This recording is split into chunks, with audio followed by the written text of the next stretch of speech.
परिचय। राधा, प्लेटफॉर्म पर भीड़ देखो। हाँ सीता, जनसंख्या कितनी चिंताजनक दर पर बढ़ रही है। तुम्हें पता है, भारत की जनसंख्या 1.2 अरब को पार कर चुकी है। हाँ, और यदि जनसंख्या का बढ़ना इसी तरह से जारी रहा तो हम हमारी सारी बुनियादी जरूरतों से वंचित रह जाएंगे। हर किसी को परिवार नियोजन के महत्व को समझना चाहिए। हाँ, किंतु इसके लिए हर किसी को जनन स्वास्थ्य और जन्म नियंत्रण का बुनियादी ज्ञान होना चाहिए। परिवार नियोजन में जनन स्वास्थ्य के ज्ञान की क्या भूमिका है? अच्छा, आओ मैं तुम्हें जनसंख्या विस्फोट को रोकने में जनन स्वास्थ्य और इसके महत्व की जानकारी के बारे में विस्तार से बताऊंगी। उद्देश्य: इस पाठ के अंत में आप निम्न करने में सक्षम हो जाएंगे: विभिन्न जनन समस्याओं और कार्यनीतियों की पहचान करना, जनसंख्या विस्फोट के कारणों को समझना, जन्म नियंत्रण की विधियों की पहचान करना, एमआरटी को समझना, यौन संचारित संक्रमित रोगों की जानकारी प्राप्त करना, बंध्यता के कारणों को समझना। जनन स्वास्थ्य। जनन स्वास्थ्य न केवल जनन रोग या अशक्तता से मुक्ति की, बल्कि संपूर्ण शारीरिक, मानसिक और समाज कल्याण की एक अवस्था है। जनन स्वास्थ्य का सरोकार जीवन की सभी अवस्थाओं में जनन प्रक्रियाओं, कार्यों और प्रणाली से है। जनन स्वास्थ्य समस्याएं। जनन स्वास्थ्य की मुख्य समस्याओं में शामिल हैं अनैच्छिक संगर्भताएं यानी गर्भधारण, मातृ मृत्यु और अक्षमताएं, यौन संचारित यानी संक्रमित रोग, बंध्यता यानी बांझपन, किशोर अवस्था की जनन स्वास्थ्य समस्याएं। जनन स्वास्थ्य कार्यनीतियां। संपूर्ण जनन स्वास्थ्य के लक्ष्य की प्राप्ति हेतु एक राष्ट्र स्तरीय रणनीति का अनुसरण किया जाता है। इसमें विभिन्न कार्यक्रम शामिल हैं, जैसे परिवार नियोजन कार्यक्रम 1951, जनन एवं बाल स्वास्थ्य सेवा कार्यक्रम, विद्यालयों में यौन शिक्षा प्रावधान, स्वच्छ यौन क्रियाओं और यौन संचारित यानी संक्रमित रोगों की जानकारी का प्रबंध, लोगों को जन्म नियंत्रण के विकल्पों, स्तनपान के महत्व आदि की शिक्षा, उल्पवेधन यानी इम्यूनोसेंटेसिस पर वैधानिक प्रतिबंध। जनसंख्या विस्फोट। जनसंख्या विस्फोट के कारण व्यापक स्वास्थ्य सुविधाएं, बेहतर जीवन दशाएं, मातृ मृत्यु दर में कमी। मातृ मृत्यु दर प्रसवावस्था के दौरान 1 वर्ष में होने वाली मातृ मृत्यु की संख्या तथा उसी वर्ष में जन्मे जीवित बच्चों की संख्या का अनुपात है। शिशु मृत्यु दर में कमी। शिशु मृत्यु दर 1 वर्ष के अंदर मरने वाले बच्चों की संख्या को उस वर्ष जन्मे जीवित बच्चों की संख्या से विभाजित करने को दर्शाता है। मृत्यु दर में कमी समय की एक निश्चित अवधि के दौरान एक निश्चित क्षेत्र की जनसंख्या में होने वाली मृत्यु का अनुपात है। सामान्यतः प्रतिवर्ष 1000 लोगों में से होने वाली मृत्यु की संख्या के रूप में इसकी गणना की जा सकती है। मूल्यांकन। आगे बढ़ने से पहले आइए जानें कि आपने कितना सीखा है। सही विकल्प को उठाकर उसके संगत स्थान पर रखें। मूल्यांकन। आगे बढ़ने से पहले आइए देखें कि आपने क्या कुछ सीखा है। सही क्रम में मिलान करें।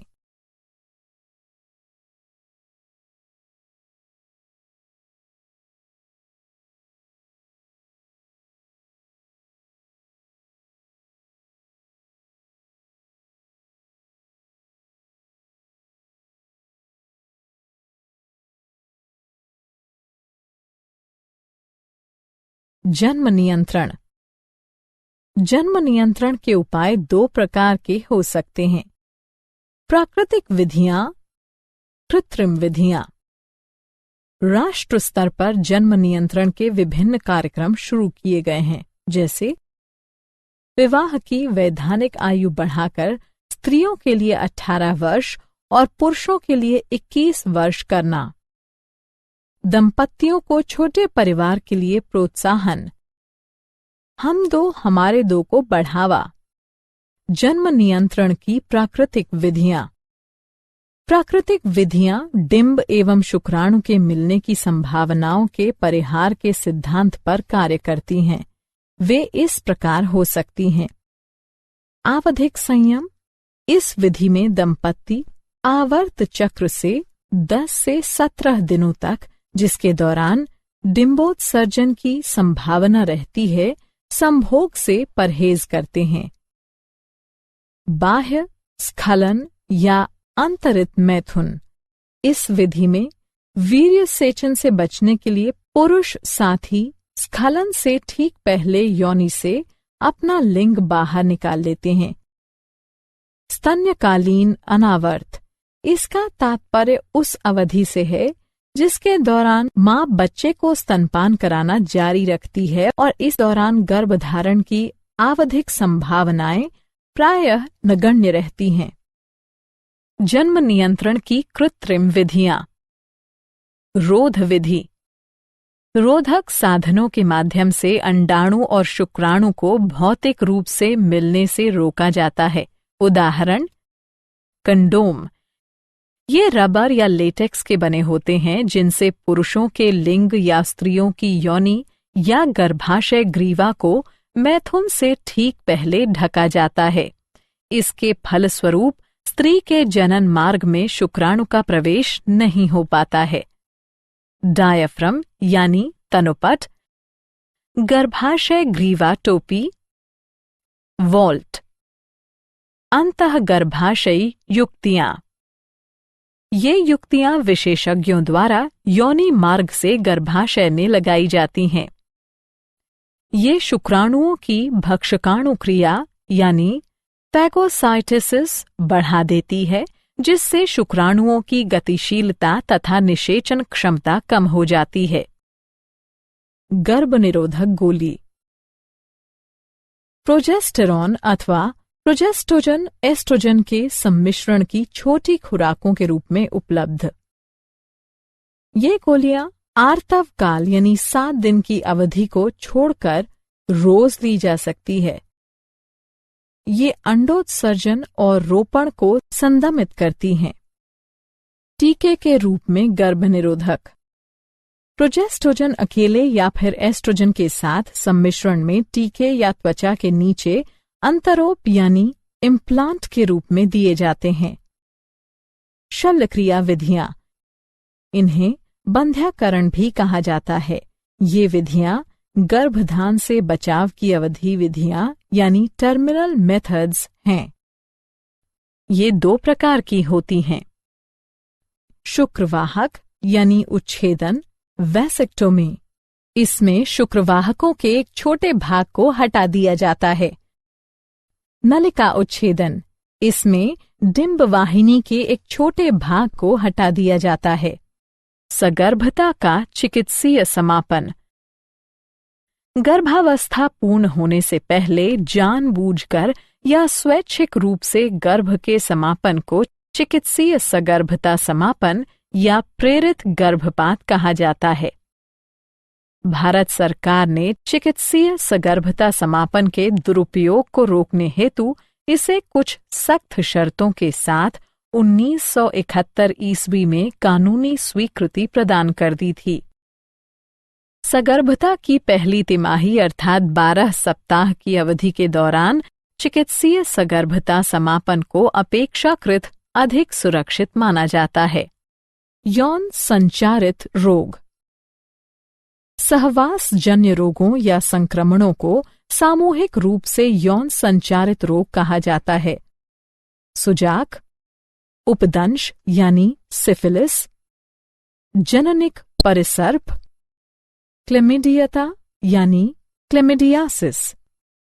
लैंगिक मस से, ट्राइकोमोनसता यानी ट्राइकोमोनियासिस, यकृत शोथ बी और एड्स।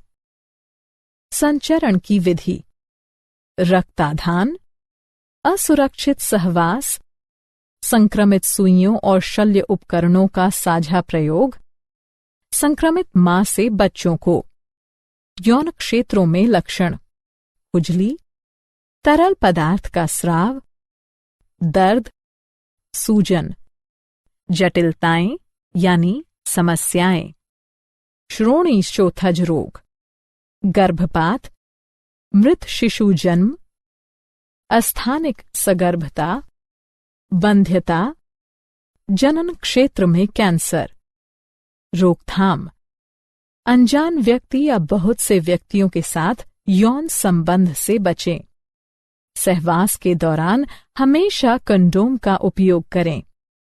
संदेह की स्थिति में आरंभिक जांच और संपूर्ण चिकित्सा से समस्याओं से बचाव हो सकता है। बंध्यता: बंध्यता से तात्पर्य असुरक्षित सहवास के बावजूद संतानोत्पत्ति की असमर्थता से है। बांझ दंपतियों को संतानोत्पत्ति के योग्य बनाने की विभिन्न विधियां सहायक जनन प्रौद्योगिकी कहलाती हैं।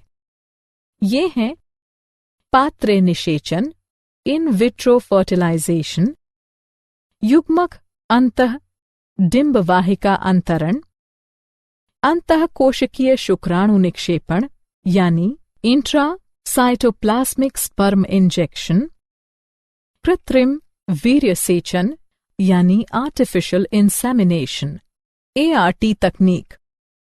पात्र निषेचन: इस विधि में प्रयोगशाला में अनुरूपी परिस्थितियों में पत्नी या दाता स्त्री के डिंब और पति या दाता पुरुष के शुक्राणु एकत्र कर उन्हें युग्मनज का निर्माण करने हेतु प्रेरित किया जाता है। फिर इन युग्मनज या भ्रूणों को डिंब वाहिनी नली या गर्भाशय में स्थानांतरित कर दिया जाता है। युग्मक अंतः डिंब वाहिनी नली स्थानांतरण: इस विधि में दाता के डिंब को दूसरी स्त्री की डिंब वाहिनी नली में स्थानांतरित कर दिया जाता है। अंतःकोशिकीय शुक्राणु निक्षेपण: इस विधि में प्रयोगशाला में एक शुक्राणु सुई के जरिए सीधे अंडाशय में निक्षेपित कर दिया जाता है। कृत्रिम वीर्य सेचन: इस तकनीक में पति या किसी स्वस्थ दाता से लिए गए शुक्राणु को कृत्रिम रूप से स्त्री की योनि अथवा गर्भाशय में डाला जाता है। मूल्यांकन: आगे बढ़ने से पहले आइए जानें कि आपने कितना सीखा है। चित्रों को उनके सही वर्गीकरण के समक्ष रखते हुए निम्नलिखित विधियों का गर्भनिरोधक विधियों में वर्गीकरण करें। क्या आप जानते हैं? Loyola university Chicago स्ट्रिच school of medicine के जनन अंतस्राव विज्ञान विभाग के निदेशक के अनुसार शुक्राणु पर लैपटॉप कंप्यूटरों से उत्पन्न ताप का नकारात्मक प्रभाव पड़ सकता है।